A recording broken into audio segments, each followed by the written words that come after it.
mas enquanto eu era professor da UNB, em 2012, eu coordenei a primeira equipe equipe de especialistas capaz de detectar e explorar vulnerabilidades no software de votação da urna brasileira em testes organizados pelo próprio TSE.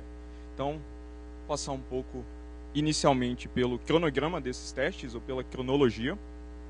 Basicamente, esses testes começaram com uma publicação do TSE de uma chamada de participação. E especialistas da academia ou da indústria, qualquer interessado que tivesse sua inscrição aprovada pelo TSE, poderia participar dos testes em Brasília.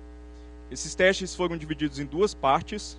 A primeira parte eles chamaram de fase de preparação, ela começou com uma palestra de abertura. Nessa palestra de abertura, no dia 6 de março de 2012, o TSE descreveu superficialmente alguns dos mecanismos de segurança utilizados no software de votação. Depois dessa palestra, as equipes, acho que 9 equipes se inscreveram, tiveram acesso ao código-fonte do software de votação pela primeira vez, até onde eu saiba, sem nenhum tipo de assinatura de acordo de não divulgação. E aí o objetivo dessa fase de preparação era estudar o código-fonte, entender os detalhes de implementação desses mecanismos de segurança, para tentar elaborar o que eles chamaram de planos de teste, basicamente metodologias de ataque, que seriam executadas numa fase posterior, chamada de fase de testes, né, os testes propriamente ditos. Então, a primeira fase tinha esse objetivo de coletar hipóteses, mas não exercitá-las na prática. 12 dias depois da fase de preparação, nós pudemos executar os testes propriamente ditos, assim, para validar aquelas hipóteses levantadas na primeira fase. No final dessa fase de testes, também durou apenas 3 dias, era prevista a redação de um relatório em conjunto com o TSE, detalhando os resultados daquele teste, né, descrevendo as condições e a metodologia de testes que foi executada. Um pouco de tempo depois, já no dia 29 de março, o TSE organizou uma audiência pública para publicar, né, tornar públicos todos os documentos, todos os resultados de todas as equipes que participaram nos testes e fazer uma premiação de caráter apenas simbólico. Então não houve, felizmente, nenhum tipo de remuneração para esse trabalho. No dia 10 de abril de 2012, os documentos de fato se tornaram públicos, um pouco depois da premiação, né, o que é diferente.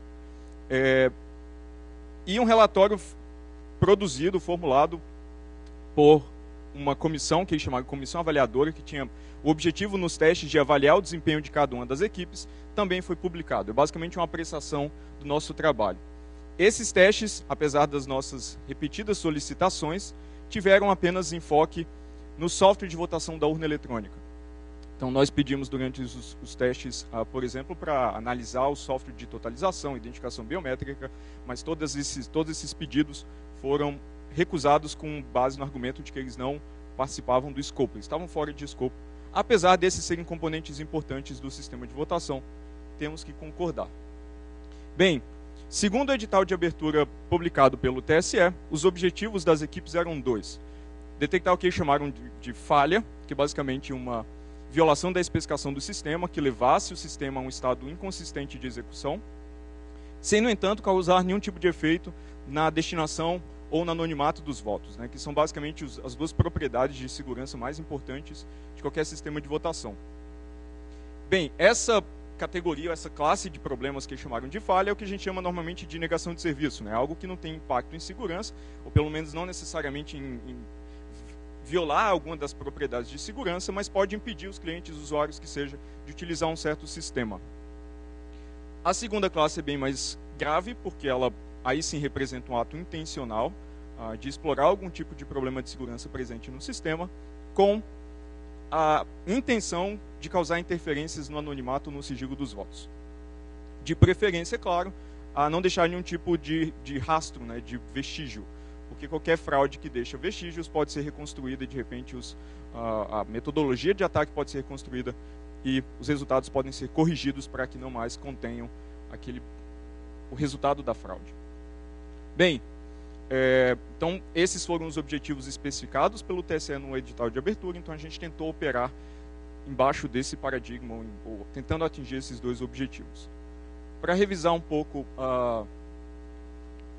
um dos mecanismos importantes de segurança descritos pelo TSE naquela palestra de abertura foi o que eles chamaram de registro digital do voto, o embaralhamento dos votos para armazenamento nesse registro digital do voto. Primeiro eu vou dar algum contexto. O registro digital do voto foi implantado no Brasil como um substituto de uma tentativa experimental de adotar o voto impresso. Então, por volta de 2002, algumas das urnas eletrônicas no país tinham uma impressora acoplada, cujo objetivo era produzir uma versão física, um registro físico do voto, para que o eleitor pudesse verificar se o software contido na urna eletrônica estava registrando os votos corretamente. Sem, no entanto, fornecer ao eleitor nenhuma possibilidade de tirar ou recuperar aquele comprovante para levar para fora da sessão eleitoral e provar para um candidato que ele votou naquele candidato, né? Sem possibilidade de um eleitor provar suas escolhas. Basicamente porque esse voto era exibido para o eleitor atrás de uma tela de acrílico na impressora blindada.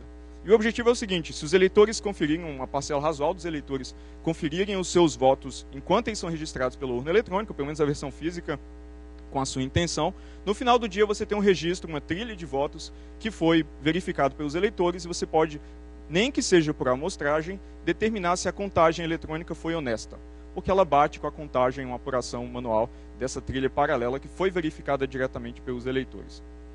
Depois dessa tentativa experimental, o TSE considerou que isso era muito caro, as impressoras travam, a umidade cria problemas, e aí substituíram por um recurso puramente digital, que é armazenar os votos propriamente ditos que os eleitores inserem na urna eletrônica, mas fora de ordens. Do ponto de vista de segurança, esse substituto não é um substituto de fato, porque o objetivo de você ter o voto impresso, um comprovante físico do voto, é ter uma trilha de registro dos votos em outra mídia que tenha sido verificado pelo eleitor.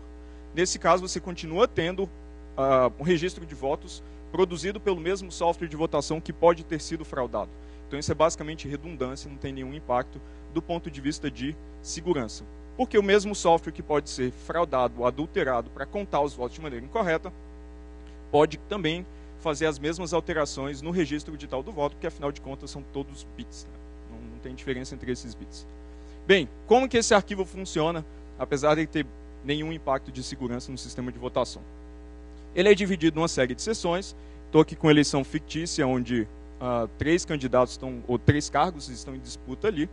E o primeiro eleitor, por exemplo, vota dessa forma: 13 para governador, 31 para senador e voto em branco para presidente.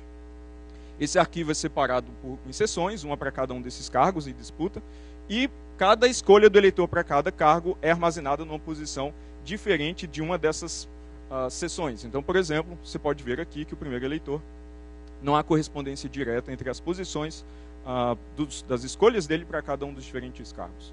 Se o segundo eleitor vota dessa forma, o mesmo procedimento acontece, terceiro eleitor e assim por diante. Então, vocês podem observar pelo aspecto final do arquivo que os votos dos eleitores estão misturados entre si e não dá para você recuperar com exatidão as escolhas do primeiro, segundo e terceiro eleitor. Isso, claro, se esse mecanismo tiver sido projetado e implementado de maneira segura.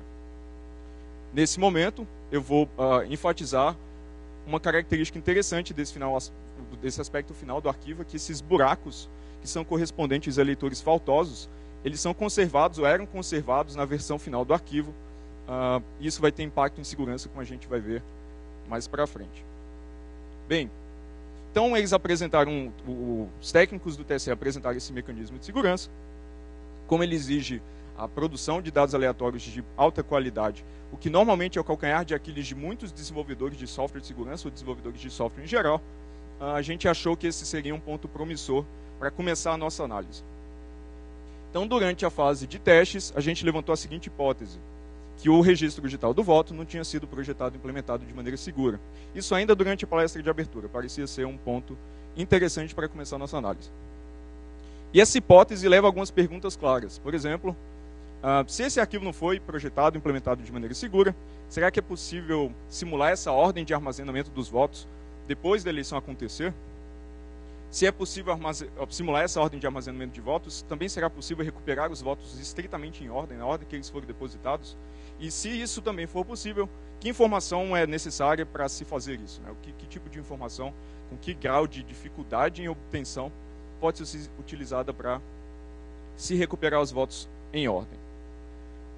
Bem, durante a fase de testes, durante a fase de preparação, a gente teve 5 horas para examinar o código-fonte do software da urna eletrônica, que tem em torno de 17 milhões de linhas de código. Mas já na primeira hora a gente validou nossa hipótese quase com certeza absoluta. Para ser absolutamente preciso, a gente precisou de 5 minutos. A gente simplesmente começou a buscar construções de programação ou fragmentos de códigos conhecidamente inseguros na base de código, e aí a gente encontrou um ótimo candidato exatamente onde a gente precisava. O restante dessa primeira hora, os 55 minutos, foram usados para nos certificar que nenhum outro processo, nenhuma outra função interferia no armazenamento de votos como a gente tinha modelado e imaginado que acontecia. Bem,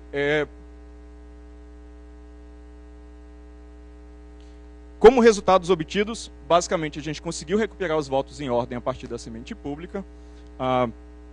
Já vou falar da vulnerabilidade específica, o próximo slide já dava uma ótima dica de por que isso acontecia.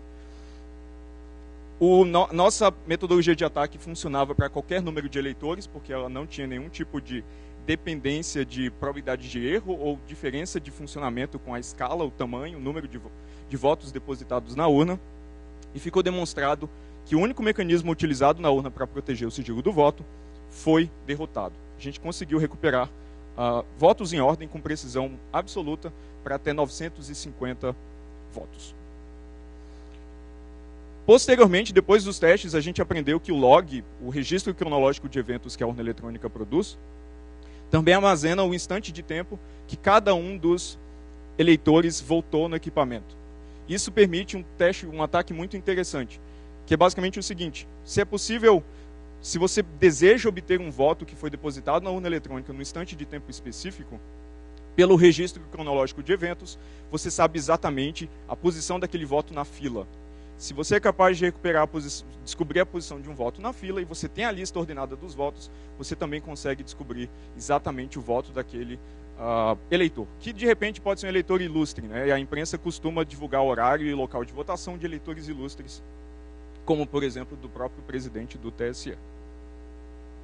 Bem, a vulnerabilidade que a gente encontrou era que o sistema de embaralhamento dos votos da urna eletrônica usava talvez o pior gerador de números aleatórios conhecido pelo homem, a família de funções RAND e SRAND da biblioteca de padrão da linguagem C.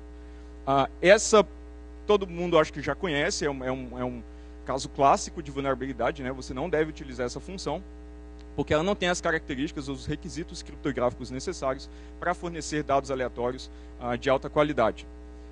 Um dos problemas é que, basicamente, ela tem 2 elevado a 32 apenas sementes distintas. Assim. Isso não é um espaço de sementes grande o suficiente para ser seguro na prática. E isso é um problema porque, lembra que eu falei que o aspecto final do arquivo tinha os buracos do embaralhamento dos votos. Né? Então, aqueles buracos permitem que você teste se uma semente é um candidato viável ou não para gerar aquele arquivo. Basicamente, você pega uma semente qualquer, simula o armazenamento de um número de votos e vê se os buracos no final desse armazenamento correspondem aos buracos no arquivo que você está tentando atacar. Se eles correspondem, você consegue recuperar a semente com alta probabilidade de acerto. No caso do TSE, a semente não era aleatória, como ela deve ser, né? Qualquer alimentação de gerador de números pseudo-aleatórios deve receber uma semente verdadeiramente aleatória. No caso do TSE, eles escolheram uma tomada de tempo, que era feita na inicialização do sistema, da urna eletrônica, entre as 7 e as 8 da manhã, necessariamente. Então, eu falei inicialmente num espaço de sementes de 2 elevado a 32 candidatos diferentes, que já foram reduzidos para 3.600, né, porque a tomada de tempo na precisão de segundos, num espaço de 1 hora, são 3.600 sementes. Mas a gente nem precisou fazer qualquer ataque de busca exaustivo, porque a semente era impressa no documento público. Então, a semente era a hora de impressão da zerésima, que nesse caso ali está marcada em vermelho, para não ficar muito difícil de encontrar. Então, basicamente, a gente tinha que pegar um arquivo público, recuperar um instante de tempo impresso nesse arquivo, que é assinado por uma porção de fiscais de partido, simular o armazenamento dos votos utilizando o gerador que eu falei, um dos piores conhecidos pelo homem, usando aquela semente e descobrir a ordem exatamente que os votos foram armazenados, o que permite recuperá-los em ordem, com certeza matemática. Bem, esse ataque é extremamente eficiente, porque não tem nenhuma probabilidade de erro. Tudo que eu estou descrevendo aqui é determinístico. A gente não está brigando com probabilidades ou chances de erro aí. O ataque é extremamente elegante, porque não exigiu que a gente alterasse ou invadisse o perímetro de qualquer componente do sistema. Muito pelo contrário, a gente precisava que o sistema funcionasse da forma que foi projetado para que ele produzisse no final da eleição um registro digital do voto correto. O ataque também é essencialmente não rastreável, porque se baseia apenas em informação pública. Zerésima é um documento público, o registro cronológico de eventos da urna, que contém a hora também de emissão, de impressão da zerésima, é outro documento público. O registro digital do voto é um documento que é tornado público para os partidos mediante a solicitação depois das eleições. E, inclusive, partidos políticos têm um volume substancial, ou pelo menos eu acredito que eles tenham, desses arquivos de eleições anteriores. Então, em tese, eles podem, inclusive, dadas algumas dessas informações, fazerem algumas abordagens exploratórias criativas nesses arquivos. Como corrigir esse problema, né? Bem, realmente obter dados aleatórios ou gerar dados aleatórios é um problema clássico em criptografia, nem sempre de fácil resolução. No caso do sistema da urna eletrônica, talvez ele fosse mais fácil de resolver do que manda a intuição. Basicamente porque a urna eletrônica já tem 2 geradores de números aleatórios, muito melhores do que, ou infinitamente melhores do que os que eles escolheram utilizar. Basicamente, o processador Geode, que equipa a urna, tem uma instrução que gera bits aleatórios, baseado no efeito físico do processador, que gera bits aleatórios. Como o efeito é físico, ele é imprevisível, então esses bits deveriam ser de alta qualidade, do ponto de vista de aleatoriedade. E, além disso, a urna eletrônica possui um módulo de segurança customizado que foi licitado e comprado exatamente para ter propriedades ou ter recursos tecnológicos de segurança, e um desses recursos é gerar dados aleatórios. Assim. Então, não sei porque eles licitaram e compraram um módulo em hardware e não usaram para uma das aplicações mais naturais desse próprio módulo. Bem, mas nem todas as urnas eletrônicas têm esse módulo de segurança em hardware. Assim. Então, talvez, para modelos que ainda estejam em operação, que não tem um gerador físico de boa qualidade de dados aleatórios, você precisa de um compromisso de engenharia. 2 outras possíveis soluções são utilizar o gerador nativo do Linux, o famoso DevRandom, que promete ter qualidade criptográfica, um projeto de boa qualidade, só que tem um problema na prática de ele ser uma chamada bloqueante, né? O gerador só produz bits aleatórios se ele tiver, de fato, volume de eventos no espaço de sistema operacional que sejam imprevisíveis o suficiente para virar bits aleatórios de saída. No caso da urna eletrônica, a gente não tem muitas formas de fornecer ao equipamento eventos imprevisíveis. A gente não tem, basicamente, um teclado não sei, e programas sempre rodam na mesma ordem no mesmo dia, ou pelo menos deveriam rodar no dia específico. Então, os eventos que ocorrem são muito previsíveis. Os programas sempre rodam na mesma ordem, são poucos programas, então é difícil, de fato, manter o DevRandom com banda suficiente para uma aplicação como essa. Pode ser difícil, né? A gente não chegou a testar na prática. De qualquer forma, se o DevRandom tiver problemas de funcionalidade na prática, tem outro candidato, que é o DevUrandom, né? Que é a versão não bloqueante, que sacrifica um pouco, talvez, da qualidade criptográfica, mas ela não é uma chamada bloqueante. Então, esse gerador sempre tem uma política de melhor esforço e produz os dados com a melhor qualidade que ele puder, mas que, novamente, é preciso uma análise um pouco mais criteriosa para determinar se isso é suficiente na prática ou não. Então, são compromissos de engenharia que precisam ser validados com um teste específico, mas que ainda assim são muito melhores do que a solução utilizada, né, o SRAND, como gerador de números pseudo-aleatórios. Então alguns podem estar pensando, mas é muito difícil usar essa vulnerabilidade na prática, porque você recupera os votos em ordem depois da eleição, talvez você consiga recuperar votos de pessoas importantes, mas eu não vejo muito como usar isso para uma fraude eleitoral. Então vamos ir um pouco além e tentar argumentar de como isso pode ser usado numa fraude eleitoral. Então suponha o seguinte modelo de atacante. Um atacante capaz de comprar votos, ele tem bastante recurso financeiro para comprar votos, se ele assim quiser. Ele é capaz também de exercer pressão política em eleitores e monitorar o comportamento dos eleitores no dia da eleição. Felizmente, esse é um atacante que não existe no Brasil, então a gente não precisa se preocupar muito. Supondo esse atacante, são 3 as possíveis modalidades que a gente chamou de voto de cabresto digital, que é uma tentativa de fraude indireta no resultado da eleição, onde o atacante pressiona os eleitores a votar numa certa direção e depois da eleição ele confirma com certeza matemática como aqueles eleitores votaram, e aí decide o que fazer, né, caso eles não tenham votado como foram instruídos. Então, por exemplo, ele pode ser um atacante que acorda cedo no dia da eleição, freta um ônibus, enche de eleitores e insere todos aqueles eleitores no início da fila de votação. Se ele insere K eleitores no início da fila de votação e recupera os votos em ordem depois da eleição, os K primeiros votos têm que ser na direção que ele instruiu. Senão, ele sabe dizer exatamente, se ele conhece a ordem dos eleitores que ele coagiu na fila de votação, ele sabe exatamente qual daqueles eleitores não votou nele. Outra possibilidade, vamos supor agora um atacante que tem dificuldades em acordar cedo. Então ele acorda um pouco mais tarde, ele não consegue botar o bloco de eleitores coagidos no início da fila de votação. Então ele pode, por exemplo, instruir um primeiro eleitor desse bloco a votar de maneira pré-determinada, tudo 0, por exemplo, e aí, a partir daí todos os K-1 eleitores deveriam votar como instruído, né? Novamente, nesse caso, ele pode recuperar os votos depois da eleição, encontrar aquele voto marcador e sabe que a partir dali todos os votos deveriam ser como ele instruiu. Se não, ele pode tomar novamente as atitudes ou as medidas que ele julgar cabíveis. Outra possibilidade, vamos supor agora um atacante que é matematicamente mais sofisticado, assim, ele é obsessivo com números primos. Então ele instrui os eleitores a ocuparem posições primas da fila de votação. Isso é só uma piada, tá? Antes que vocês achem que isso seja de fato uma preocupação na prática. Talvez seja, né? Eu não conheço todos os candidatos no Brasil. Bem, dada essa distribuição dos eleitores na fila de votação, depois da eleição ele pode simplesmente recuperar os votos nas posições primas da fila de votação, se ele assim quiser, e determinar se eles de fato votaram como foram instruídos. Então isso é uma maneira de se indiretamente alterar o resultado da eleição. É uma fraude indireta no sentido de que o candidato precisa coagir os eleitores antes da eleição e aí verificar se eles agiram como instruído depois. De maneira muito parecida com o voto de cabresto clássico no Brasil, né? Só que agora uma versão digital. Como eu falei, um outro ataque também, agora mais talvez de reputação ou credibilidade em uma figura pública específica, um grande industrial, um político, um congressista, uma modalidade de quebra de sigilo direcionada, que basicamente é aquela de recuperar um voto que foi inserido num certo instante de tempo para talvez constranger aquela pessoa específica, né? Descobrir, por exemplo, que um candidato de um partido votou em candidatos de outro partido, por exemplo. E como essas informações muitas vezes são publicadas pela imprensa, essa metodologia de ataque também é possível.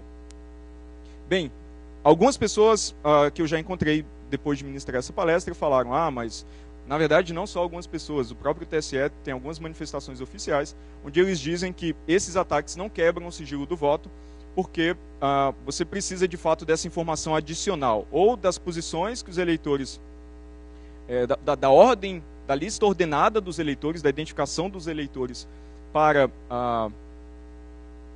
associar a lista ordenada de votos e saber exatamente quem é o primeiro, segundo, terceiro e quarto eleitores, e assim por diante, votaram. Portanto, isso não seria uma quebra completa do sigilo do voto. Só que eu acho muito curioso o próprio TSE utilizar esse embaralhamento dos votos para tomar decisões, inclusive do ponto de vista jurídico. Então, numa audiência recente sobre a tentativa de reintroduzir o voto impresso no Brasil, a ministra Carmen Lúcia, que era presidente do TSE na época, disse que a urna eletrônica já garantiu o sigilo do voto porque os votos eram armazenados e transmitidos fora de ordens. Então é muito perigoso quando você tem um mecanismo de segurança implementado, projetado de maneira insegura. Entretanto, a suposta segurança desse mecanismo é utilizada para tomar decisões de projeto, inclusive decisões jurídicas que são importantes e têm impacto no processo eleitoral. Durante as fases finais do evento, o TSE considerou nossa contribuição extremamente positiva. Disseram que aprenderam muito com os testes apresentados não só pela minha equipe coordenada por mim, mas também pelas outras equipes, e que com certeza consultariam a academia nos próximos 2 ou 3 anos. Eles até sugeriram que a gente fizesse concurso para o TSE. Entretanto, no relatório que não pode ser recorrido, publicado por aquela comissão avaliadora, né, que tinha como objetivo avaliar o desempenho das equipes, nosso ataque foi considerado uma tentativa de falha e não de fraude. Lembra que falha era basicamente impedir as pessoas de votarem, não tinha impacto no sigilo ou no anonimato dos votos. E esse evento também tinha um critério de pontuação. Então tinham vários critérios que o desempenho das equipes poderia ser avaliado, dependendo do escopo, a dificuldade e quantos pontos de intervenção as equipes precisavam utilizar para montar seus ataques. E eles consideraram também, de maneira bem curiosa, que a nossa nossa metodologia de ataque precisava de acesso físico à urna. Isso é curioso porque a gente precisava de acesso físico à urna para simular uma eleição no ambiente de testes. Mas toda a nossa metodologia é baseada no arquivo que é tornado público depois da eleição. A gente não precisa fazer intervenções na urna eletrônica em funcionamento no dia da eleição. Além disso, que a gente precisava de acesso físico à mídia, que armazena os arquivos públicos daquela eleição simulada. Bem, a gente precisava disso no ambiente de testes, né, porque eu não consigo extrair arquivos por osmose. Assim, eu preciso simular a eleição e obter os arquivos que estão na mídia. E essa mídia, no caso da eleição, é a mídia de resultados que a gente chama, ela fica acoplada na parte traseira da urna eletrônica, um pendrive laranja protegido por um lacre. Então a gente precisava violar o lacre para recuperar o conteúdo dessa mídia, porque é a única forma de recuperar o arquivo produzido por uma eleição simulada no ambiente de testes. E também consideraram que nós fizemos uso, né, do código-fonte, ou pelo menos da parte do código-fonte que a gente conseguiu examinar durante os testes. Por isso, nossa pontuação foi penalizada por esses 4 itens. Apesar, o que é bem curioso também, que nós fomos penalizados por acessar ou examinar o código-fonte, quando o objetivo do teste é exatamente examinar o código-fonte. Como resultado, a nossa pontuação foi 0,0313, numa escala que vai de 0 a 400. Assim. Então, basicamente, a gente foi muito mal. Além disso, isso me criou um problema sério que eu não consigo mais reprovar alunos, né? Porque minha nota aqui foi muito, muito baixa e eu não consigo mais, eu acho hipócrita se eu reprovo algum aluno nos dias de hoje. Pelo menos 313 é um número primo, então eu encarei isso com um elogio. Bem, é claro que uma base de código que tem um problema tão sério do ponto de vista de segurança não vai ter apenas esse problema do ponto de vista de segurança. Então a gente também encontrou uma série de outras práticas não recomendáveis no código de votação, que talvez sejam bem mais sérias do que o problema do sigilo do voto que eu vinha descrevendo. Ao final da fase de preparação, nós submetemos 2 planos de teste. Um objetivava violar o sigilo do voto, da maneira como eu descrevi, e a outra objetivava tentar alterar o resultado de uma eleição, usando algumas dessas vulnerabilidades. Não houve interesse, não houve tempo cabível durante os testes para executar esses 2 planos de teste, até porque quando a gente demonstrou que era possível atacar o sigilo do voto com eleições pequenas, o TSE continuou requisitando que a gente repetisse o experimento para eleições cada vez maiores. Então, 2 dos 3 dias das fases de teste, a gente gastou unicamente repetindo o plano de testes para até chegar em 950 votos, que era uma massa de dados realista. Entretanto, detectamos outras vulnerabilidades que suportavam a tese de que era possível também violar o resultado da eleição. Só que a gente não pôde executar formalmente esse teste, nem houve convite posterior para mostrar que se ele é, quão efetivo ele é. Basicamente, alguns dos problemas. Todas as mídias ou todas as memórias utilizadas por urnas eletrônicas no país, elas possuem uma partição cifrada que armazena os dados críticos, basicamente software de votação, chaves privadas de assinatura digital de boletim de urna eletrônico, uma série de outras informações críticas. O problema é que todas essas partições cifradas são cifradas com a mesma chave. Então, a gente tem 500 mil urnas em operação, todas elas compartilham o mesmo segredo para proteger sua partição. Se esse segredo vaza uma única vez, você pode revelar o conteúdo das memórias internas, dos cartões de memória que distribuem software, das urnas de todo o país. Além disso, essa chave criptográfica era declarada, apresentada às claras no código-fonte. O que nos leva a crer que ela existe também às claras na partição não cifrada do cartão de memória, porque ela está no módulo de kernel do Linux que monta partições Minix.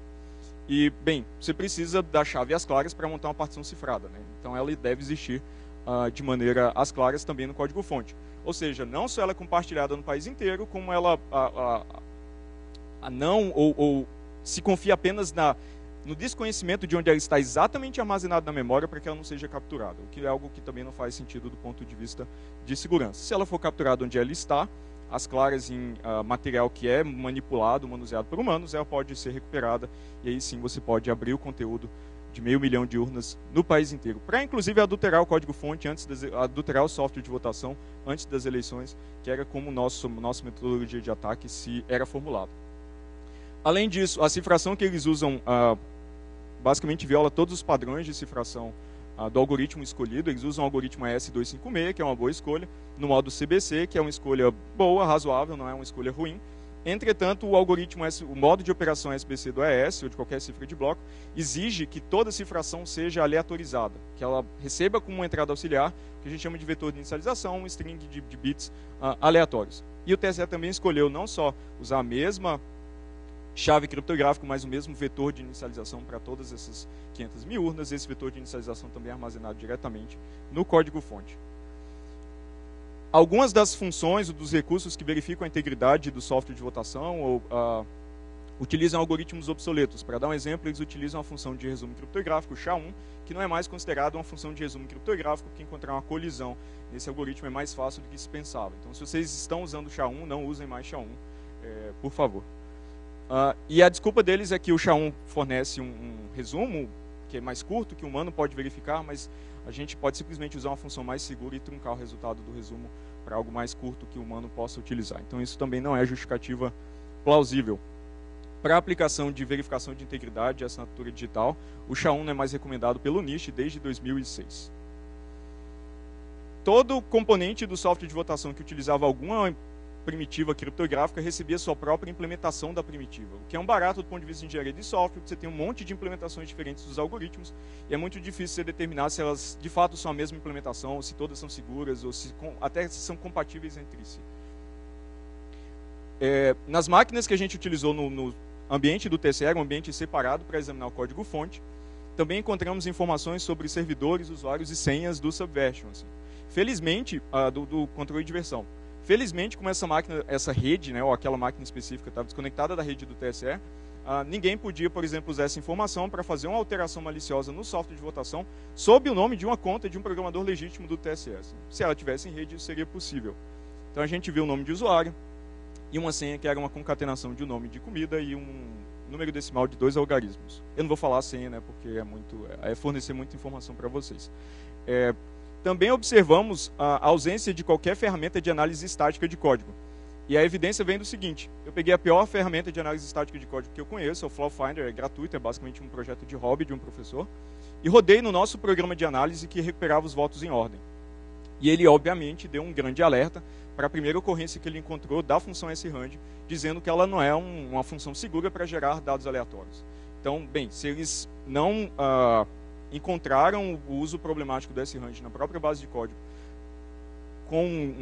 se essa construção existia na base de código, é porque eles não usam nenhuma ferramenta. Porque todas as ferramentas basicamente dão um escândalo quando se encontram o srand, assim, das mais simples até as mais sofisticadas, as pagas, proprietárias e afins. Há um problema endêmico de falta de transparência. O TCE diz que realiza auditoria interna do sistema de votação, mas eu me pergunto que auditoria interna é essa que conserva vulnerabilidades dessa magnitude num teste público com especialistas externos. Isso traça um cenário muito complicado, porque no Brasil a gente vota dependendo apenas da integridade do software. Então, uma conclusão possível é que, bem, se a auditoria interna não é efetiva, talvez a única auditoria efetiva que realmente exista seja essa promovida por especialistas externos em testes de segurança. Obviamente, sob condições restritas, né? Eu falei que a gente só as candidaturas ou as inscrições aprovadas pelo TSE poderiam participar dos testes. Eles também recebiam os planos de teste com antecedência e podiam julgar que planos de teste poderiam ou não ser executados. Felizmente, os nossos 2 foram aprovados, mas poderia ser possível que eles não permitissem que a gente executasse um dos planos de teste. E o relatório final que eu disse ainda foi minuciosamente negociado com o TSE para poder se tornar público. Então, as restrições nesse tipo de teste são consideráveis. Mas, aparentemente, a única auditoria, de fato, nem dá para chamar de auditoria, algum protótipo de auditoria feito no sistema de votação é nesses testes públicos, dos quais 2012 foi o primeiro com acesso ao código-fonte. A gente teve testes em 2010, mas foram testes apenas de caixa preta. O TSE argumenta ter corrigido essa vulnerabilidade da utilização do srand, mas não diz como. Novamente, não nos permite concluir se ela de fato foi corrigida, foi substituída por uma variante segura. E simplesmente disseram, não, a gente corrigiu. Mas dizer por dizer, eles também falaram que o sistema era seguro inicialmente. Assim, né? Então, o sistema de votação, a integridade do software de votação depende fundamentalmente da verificação de integridade, só que ela é feita pelo próprio software. O que é algo que também não faz sentido do ponto de vista de segurança, né? Que nem você aceitar um documento assinado e aceitar que a assinatura é autêntica porque a pessoa que está te entregando o documento está dizendo que a assinatura de fato é autêntica. Assim. O software não pode se verificar e imprimir dizendo eu me verifiquei e eu estou íntegro. Isso não faz sentido, porque qualquer software que não está íntegro ou não é honesto pode imprimir que ele está íntegro ou é honesto. Assim. Então, a autoverificação de software tem limitações intrínsecas. E um exemplo claro disso é que na base de código, essa essa verificação de integridade era dividida em 3 diferentes funções. Cada uma dessas funções verificava a integridade de parte dos arquivos, e uma das chamadas de verificação estava simplesmente comentada na versão do software que a gente viu, que era a que verificava a integridade de bibliotecas compartilhadas, o que nos leva a crer que aqueles arquivos, né, não estavam sendo verificados, auto-verificados. Isso não faz sentido nenhum novamente, mas para adotar a terminologia do TSE, no dia da eleição. Essa falta de transparência dos resultados também se manifesta como a impossibilidade de se verificar independentemente se os resultados são corretos ou são legítimos. A gente confia no software de votação e os resultados são apenas legítimos se o software de votação era honesto. Ele basicamente contou as informações de maneira honesta. O software de votação, no caso, executado nas urnas eletrônicas. Ao final da eleição, cada urna eletrônica produz um boletim de urna, e aí a totalização, a soma desses boletins de urna, tem um pouco mais de possibilidade de se exercitar a transparência e fiscalização. Eu vou voltar nisso um pouco mais tarde, lá perto do final da palestra. Outro problema, o software de votação ele é esquizofrênico. O TSE não consegue decidir se ele de fato é público ou não. Então, dependendo da crítica, o TSE fala, mas depois dos nossos testes, por exemplo, o presidente do TSE na época, o ministro Lewandowski, diz que esse teste não funcionaria na prática porque o software de votação, o código-fonte do software de votação é desconhecido, não é conhecido. Entretanto, quando alguém fala, mas o software não é auditável, a resposta é curiosamente o oposto disso. Não, mas o software pode ser auditado por fiscais de partidos. Então, eu não consigo entender esse software que persiste existindo numa superposição de 2 estados, né? Ele é público e não disponível ao mesmo tempo. Assim. É quântico, é software quântico. Não vai dar ideia, hein? Vai que alguém adota. Bem, pois é. Superposição de definições conflitantes ou mutuamente exclusivas. Então, isso tudo cria um cenário para não se prevenir ataques sorrateiros feitos em colaboração, por exemplo, com agentes internos e indetectáveis. Então, o sistema não obedece um princípio que é chamado na academia de independência de software, porque qualquer erro, qualquer manipulação indevida no software de votação, por um agente interno ou externo, causa erros indetectáveis nos resultados, que não podem ser detectados e corrigidos ou que permitam a impugnação dos resultados. Bem, a partir do processo de desenvolvimento, há uma preocupação quase obsessiva com ofuscação ao invés de segurança. Então, os mecanismos de segurança adotados, como vocês puderam ver, eles são sempre na direção de proteger o software contra agentes externos. Mas a gente sabe que talvez o melhor custo-benefício para se promover uma fraude eleitoral via software seja corromper um agente interno, né, que tenha amplo acesso ao repositório, conhece detalhes de implementação e às vezes trabalhou por anos suficientes lá para ter um histórico acumulado razoável de vulnerabilidades. Então há sempre essa ênfase, não, mas quem está lá fora não conhece o software, portanto ele não pode montar um ataque com sucesso e fraudar resultados eleitorais. Essa vulnerabilidade do S-RAND também é conhecida na área de segurança há pelo menos 17 anos. Ela foi encontrada pela primeira vez, sem acesso ao código-fonte, na base de dados do Netscape 1.1, se eu não me engano, por 2 alunos de doutorado, e era basicamente a mesma coisa. O SSL utilizava o S-RAND com um instante de tempo, com a saída da função time como semente, para gerar chaves de exceção. E na época já houve uma grande repercussão pelo Netscape, ou pela Netscape, a empresa, utilizar uma construção tão insegura, já naquela época, mas o erro persistiu e ainda aparece em cenários imprevisíveis, como por exemplo em software de votação, em software crítico que faz parte hoje do alicerce da democracia no país. Por isso a gente pode concluir que se uma vulnerabilidade tão clássica ainda existia no software de votação examinado, não há treinamento formal suficiente ou conhecimento suficiente da literatura para se produzir software seguro, né? Já dei várias evidências disso. Por fim, há uma repetição recorrente de que temos o sistema mais seguro, temos o sistema mais eficiente, estamos no estado da arte de sistema de votação, que é o tipo de coisa que cria falsa sensação de segurança na equipe de desenvolvimento. Esse não é o cenário correto de se produzir software de segurança. Você não vai trabalhar achando que naquele dia você vai escrever o software mais seguro do mundo para se fazer eleição eletrônica. Muito pelo contrário. Um profissional de segurança ele tem que checar o código dos outros e, de preferência, ter o seu código checado por auditores externos sempre que possível. É só assim a tese, né, ou a propriedade de muitos olhos olhando para o código que, de fato, podem fazer emergir dali um sistema de fato seguro. Bem, o que fazer, né? Então, temos algumas tentativas de solução, algumas direções, perspectivas positivas, né, para a palestra não ficar tão depressiva assim. Essa é a nossa urna eletrônica, essa aqui é a versão mais recente, né, já com a identificação biométrica, Uma característica também bem diferente de outros países, esse cabo que persiste conectando terminal do mesário e terminal de votação, que garante que o terminal de votação tenha a identificação do eleitor e as escolhas dele em memória em certo instante de tempo. O TSE alega que esse é o único jeito de impedir que um eleitor vote mais de uma vez, ele vote apenas por si, mas vários sistemas em uso no mundo utilizam outros recursos para promover a mesma propriedade e segurança. Temos a nossa urna eletrônica, vamos ver como outros países fazem votação eletrônica. Então há uma ênfase muito grande em transparência em outros países, até onde eu sei todos os outros países que utilizam votação eletrônica, e em permitir aquela possibilidade de verificação independente de resultados. Então no México, por exemplo, a máquina de votar lá tem um repositório do lado, o eleitor, quando faz suas escolhas, vê uma versão impressa do seu voto. Se aquela versão impressa do seu voto corresponde à sua intenção, né, porque provavelmente o software lá dentro, naquela instância, se comportou de maneira honesta, ele confirma o voto, esse voto é cortado, eles vão se acumulando nesse repositório, nesse compartimento aí na lateral.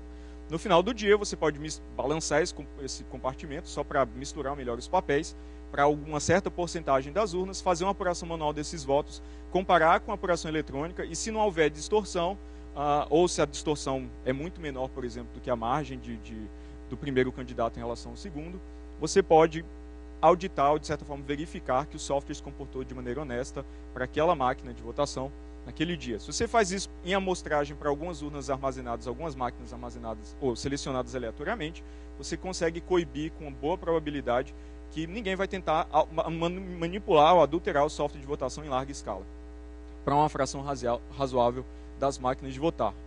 Outro exemplo que elimina, ou pelo menos mitiga bastante, o problema de o que é que acontece se aquelas duas trilhas não são compatíveis, né? Que decisão você precisa tomar? Você vai impugnar os resultados daquela máquina de votar? Você vai tolerar certa margem de erro? Como se resolve essa ambiguidade? Então, outro sistema de votação que é utilizado em algumas províncias da Argentina, mas está em fase de expansão, ele encara a máquina de votar como uma simples impressora de luxo. Então o eleitor recebe uma cédula física que existe, né, não é apenas bits. Ele insere essa cédula na máquina de votar, ele faz suas escolhas, e as escolhas do eleitor são registradas de duas formas naquela cédula. Uma versão impressa, que o eleitor pode examinar, e uma versão num chip programável, uma versão eletrônica. Então, depois de votar, o eleitor carrega consigo uma cédula que tem duas versões do próprio voto, uma versão impressa e uma versão eletrônica. Ele pode pegar essa cédula, passar em outras máquinas de votar, para que essas outras máquinas leiam a versão registrada eletronicamente, exibam na tela, e ele possa verificar com a versão impressa de que as duas versões do seu voto tem um exemplo físico, para quem quiser, um exemplo que não é bits, um exemplo que existe, para quem quiser olhar. E aí o eleitor carrega consigo um voto que tem duas versões redundantes que podem ser comparadas e verificadas entre si. Depois de votar, ele dobra essa cédula, coloca na urna convencional. No final do dia, a apuração é feita sobre essas cédulas físicas, basicamente pegando a máquina de votar, colocando em modo de apuração, passando as cédulas por essa máquina em modo de apuração e novamente registrando que as versões impressas nas cédulas que foram conferidas pelos eleitores batem com as versões eletrônicas sendo apuradas e, ao mesmo tempo, fazendo a contagem dos votos. Isso é feito em paralelo em todas as máquinas de votar. Você não precisa reunir essas cédulas em algum lugar para fazer a conta ou fazer a apuração, a verificação. Assim como você também não precisa reunir os comprovantes impressos da máquina mexicana ou de uma máquina com voto impresso em algum lugar para fazer essa comparação. Você pode fazer isso em paralelo, o que reduz bastante o impacto na totalização dos resultados. Se tudo estiver muito bem, você simplesmente, no caso da urna argentina, você produz um boletim de urna que é totalizado de maneira similar ao caso brasileiro. Basta você somar todos os boletins de urna para ter um resultado. Se, entretanto, uma cédula específica tem uma versão impressa diferente da versão registrada eletronicamente, você sabe que algo muito esquisito aconteceu, você pode simplesmente destruir aquela cédula e aquele voto especificamente não conta. Então é mais fácil você resolver o problema de ambiguidade que pode existir num sistema com voto apenas impresso. Na verdade, apenas impresso do ponto de vista de verificação. Registrado eletronicamente, mas também impresso para verificação por parte do eleitor. Já existiram algumas tentativas de reintroduzir o voto impresso em eleições brasileiras. A mais recente foi declarada inconstitucional pelo STF no comecinho desse ano, se não me engano, em janeiro. com base no argumento principal de que esse recurso viola o sigilo do voto. Então, foi em novembro de 2013, né? Na minha memória falha, era em janeiro de 2014. Bem, e o que é curioso é que utilizou-se o argumento de que o eleitor poderia levar o comprovante para casa ou para apresentar para um certo candidato qual foi a escolha dele naquela eleição. Aí isso violaria o sigilo do voto, mas a própria lei já determinava que o voto impresso verificado pelo eleitor fosse impresso de maneira ao eleitor não ficar com um comprovante, como é feito em todos os outros países que adotam esse recurso. Assim. Então foi uma espécie de... a lei foi declarada inconstitucional, mas com um fato que é tratado pela própria lei. Eu não sou jurista, eu entendo de recursividade, isso me parece muito esquisito. Bem, há também uma série de contra-argumentos do voto verificável pelo eleitor, de que ele desacelera e torna muito lenta a totalização dos votos. Claro que isso pode ser feito em paralelo e por amostragem para diminuir esse impacto. E a grande vantagem é que a integridade dos resultados não depende mais unicamente da integridade do software de votação. Você tem os eleitores no dia da eleição verificando que o software está se comportando de maneira honesta, dada que aquela apuração final é feita nem que seja por amostragem. Isso tira uma parcela substancial de pressão que existe num sistema baseado apenas em software, no próprio software, né, o que deveria também baratear o custo de desenvolvimento. Então tem uma série de outros efeitos escondidos que são também desejáveis em adotar tecnologia dessa forma, em qualquer uma das suas instanciações, né, ou da maneira, dados os dois exemplos anteriores. Bem, o título dessa palestra é Segurança Eleitoral e Software Livre. E aí, uma pergunta que vocês podem estar se fazendo assim. Bem, será que ao invés de usar voto impresso ou usar algum mecanismo que tenha um comprovante físico, que crie outras vulnerabilidades, não é simplesmente mais fácil publicar ou abrir o sistema de votação? Isso não vai resolver o problema? Isso abrir ou publicar o sistema de votação, como fazem Estônia e Austrália, é desejável do ponto de vista de segurança, mas não resolve o problema. A questão é a seguinte: por mais que você possa ver o software de votação na sua casa, é muito difícil você ter uma garantia de que aquele software rodando no equipamento no dia da eleição é o software que você viu na sua casa, ou é o software que foi auditado por fiscais de partido no TSE, qualquer que seja a maneira de auditoria ou de verificação do software.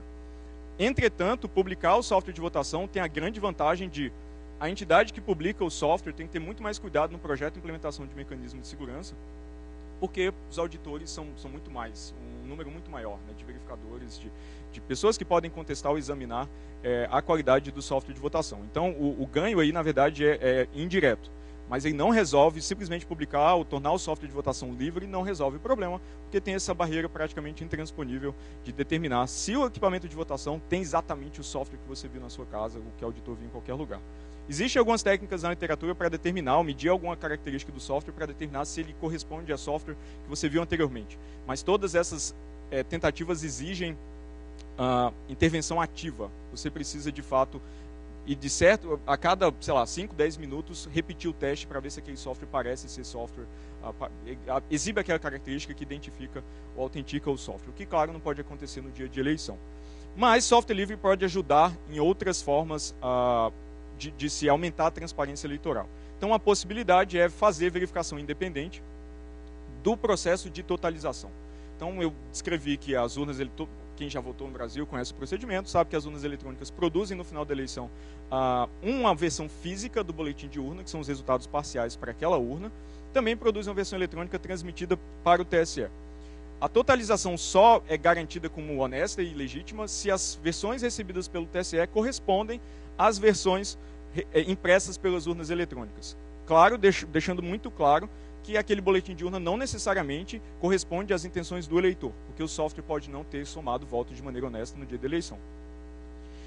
E uma das possibilidades que está sendo proposta, os interessados podem me mandar um e-mail no final dessa palestra para integrar, a gente está se organizando para tentar fazer isso nessas eleições, é fazer um sistema onde os eleitores podem capturar versões impressas dos boletins de urna nas suas próprias sessões eleitorais, transmitir essas versões impressas para um servidor, e aí a gente pode comparar as versões capturadas pelos eleitores com as versões publicadas pelo TSE. É uma maneira de distribuir a auditoria que aparentemente é feita por partidos políticos no processo de totalização para nós, eleitores, e também fazê-la publicamente, para se a gente encontrar algum tipo de divergência, a gente ter evidências claras dessa divergência, sem depender de conflitos de interesse de certos partidos com certos resultados. Então, interessados, por favor, entrem em contato, estamos tentando nos organizar para fazer isso. Os aplicativos móveis que vão capturar essas versões impressas do Boletim de Urna já estão mais adiantados, mas ainda assim a gente tem infraestrutura de servidor para recolher essas informações, disponibilizar de maneira útil, que exige contribuição da comunidade, e pode ser feito, obviamente, em um modelo de software livre, para inclusive ter vários totalizadores paralelos distintos, né, que tenham, sei lá, não necessariamente rodem a mesma versão do código, mas partam da mesma versão do código, para não se confiar também em alguém que está tentando aumentar a transparência eleitoral, não depender da confiança nele. Então, algumas das conclusões é que, só para retomar o debate sobre o que é um mecanismo de segurança, em 1883, um oficial do exército francês publicou um primeiro conjunto de postulados do que é um mecanismo de segurança. Basicamente, e um desses postulados é que o mecanismo de segurança deve resistir a ataques montados pelo próprio projetista do mecanismo. Como o TSE insiste em utilizar mecanismos de segurança que não são de segurança, são de ofuscação, por não resistirem ao projetista, né, que é a própria equipe de desenvolvimento, de certa forma, o TSE está usando a definição de segurança obsoleta em mais de 130 anos. Isso é uma definição clássica, é o que a gente utiliza, ensina em cursos de graduação e está presente em todos os livros de texto da área. Esse mesmo princípio foi reformulado, né, na Segunda Guerra Mundial pelo Shannon, como o inimigo conhece o sistema, ou seja, você deve projetar mecanismos de segurança, supondo que o seu inimigo, fraudador, adversário, atribua o nome que você quiser, conhece detalhes de implementação e é capaz de contorná-los, assim, se o mecanismo não foi projetado da maneira correta. E aí, por fim, eu deixo uma frase clássica do John von Neumann, que diz que qualquer um que tente produzir dígitos aleatórios a partir de apenas aritmética está cometendo um pecado, porque você precisa de informação aleatória para produzir mais informação aleatória, né? Nesse caso, realmente não existe almoço grátis. Bem, eu agradeço a vocês pela atenção, a gente tem alguns minutos para perguntas, e digo que no meu site pessoal eu venho coletando uma versão expandida, ou uma versão completa dos resultados que obtivemos no teste do TSE, que tem em torno de 40 páginas e já foi publicada em processo de revisão por pares. Sintam-se à vontade para buscar esse documento e olhar em detalhes alguns dos problemas que eu falei a respeito aqui. Perguntas? Tu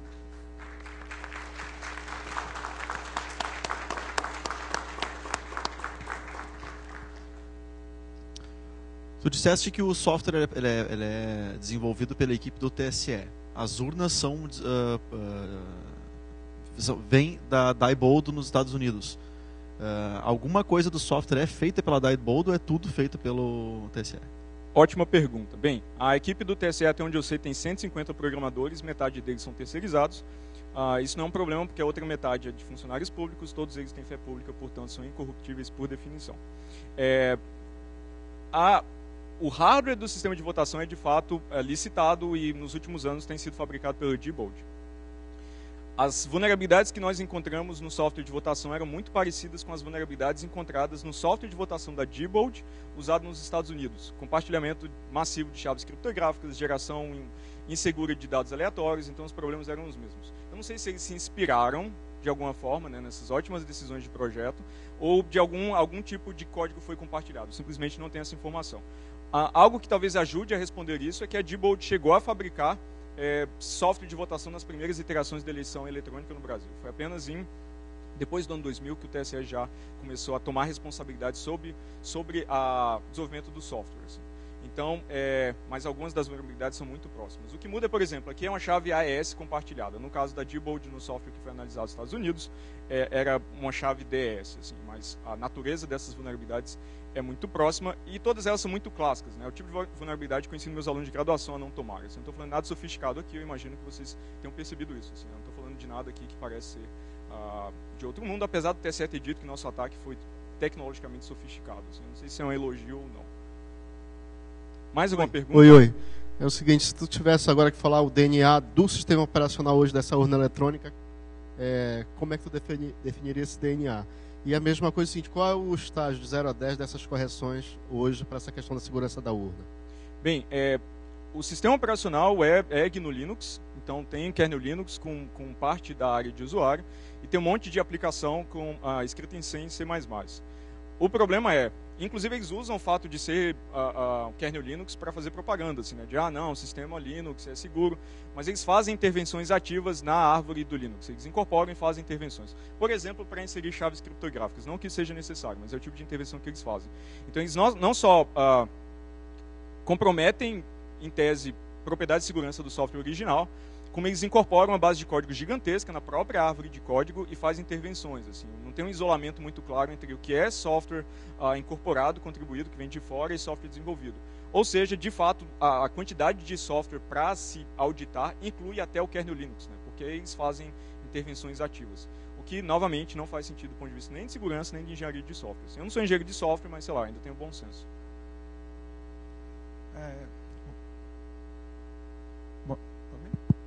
Boa tarde. Boa tarde. Estou estarrecido com o que eu acabei de ver. Isso, na minha opinião, torna a nossa democracia bem fragilizada. E eu queria saber o que o TSE se propõe ou o que ele planeja corrigir ou não sei. Porque, do meu ponto de vista, isso é bastante grave e torna todo o processo eleitoral bem frágil, e isso pode direcionar várias coisas da nossa política. Então, qual seria o ponto de vista do TSE? Saberia falar? Não sei. Ótima pergunta, porque eu não respondi sua segunda pergunta, né? Eu não tenho ideia do que o TSE corrigiu, assim, porque eu não trabalho lá. Eu só participei, eu tive acesso ao código de votação durante esses testes de 2012, por pouco mais, por 3 dias, na verdade por 5 horas, para ser estrito, né? E eu não tive nenhum acesso posterior ao código-fonte de votação sobre nenhuma modalidade para determinar se eles corrigiram ou como eles poderiam corrigir. Mas o que eu posso dizer é que esse ano nós deveríamos ter testes, eles costumam fazer testes antes das eleições, onde novamente existiria uma oportunidade para se verificar se correções foram aplicadas, e eles cancelaram os testes. Na verdade, eles não terão testes, eles não chegaram a anunciar e cancelar, mas eles anunciaram que não teremos testes esse ano. Então eu não sei o que foi corrigido, eu não sei o que vai ser corrigido, eu não tenho a mínima ideia. Eu não sei se está melhor, se está pior, pode estar pior, assim, simplesmente não dá para saber. Muita coisa pode ter mudado em 2 anos.